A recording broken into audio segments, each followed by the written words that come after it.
1 நாளாகமோ 28வது அதிகாரம் 20வது வசனத்தை வாசிக்கலாம்.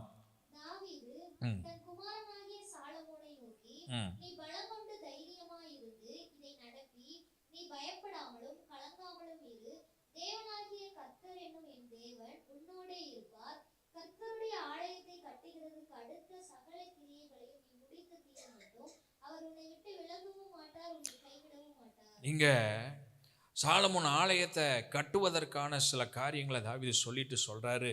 ஆலயத்தை கட்டுப்பா, அவர் உன்னை விட்டு விலக மாட்டார், உன்னை கைவிட மாட்டார். இது நமக்கு எதை காண்பித்து கொடுக்கிறது அப்படின்னா, அவருடைய ஆலயத்தை கட்டுகிறவர்களை அவர் கைவிட மாட்டார். அல்லேலூயா. கர்த்தருடைய சபையை கட்டுறீங்களா, உங்களை அவர் கைவிட மாட்டார். கர்த்தருடைய ஆலயத்தை கட்டுறீங்களா, ஊழியத்தை கட்டுறீங்களா, உங்களை அவர் என்ன செய்ய மாட்டார், கைவிடவே மாட்டார். எப்படி ஆலயத்தை கட்டுவது, எப்படி சபையை கட்டுவது, எப்படி ஊழியத்தை கட்டுவது? ஏதாவது ஒரு விதத்தில் உங்களுடைய பங்களிப்பு இருந்துக்கிட்டே இருக்கணுங்க. ஏதாவது ஒரு விதத்தில் சபையில் உங்களுடைய பங்களிப்பு இருக்கணும்.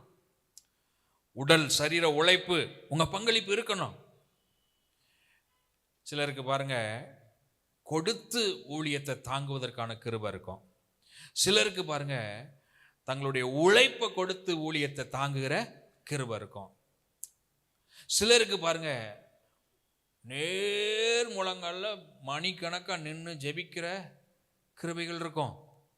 சபைக்காக, ஊழியங்களுக்காக, ஊழியக்காரர்களுக்காக, சபை மக்களுக்காக 2 மணி நேரம் 3 மணி நேரம்லாம் நெடு முழங்கால் நின்று ஜெபிக்கிறவர்களாக இருப்பாங்க. இப்படி ஏதாவது ஒரு விதத்தில் ஆலயத்தை கட்டுவதில், கர்த்தருடைய சபையை கட்டுவதில் உங்களுடைய பங்களிப்பு இருக்க வேண்டும். அல்லேலூயா, அல்லேலூயா.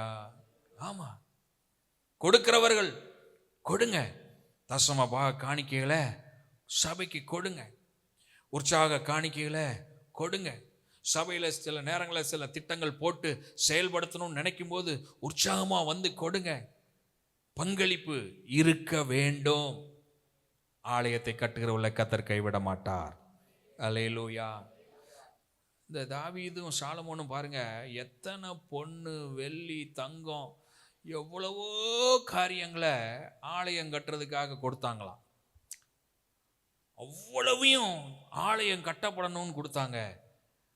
அதனால தான் தாவீது சொல்றாரு, நான் இவ்வளவாய் இருந்ததுனால கர்த்தர் என்ன, என் குடும்பத்தை, என் வீட்டை அவர் கட்டி இருக்கிறார்னு சொல்றாரு. அல்லேலூயா, அல்லேலூயா. அதனால தான் தாவீதை தேவன் கைவிடவே இல்லை.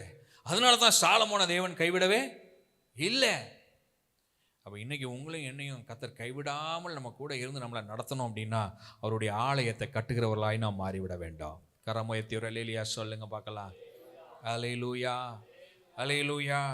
அவருடைய ஆலயத்தை கட்டுகிறவர்களை அவர் ஒருபோதும் கைவிடவே மாட்டார். ஆமென்.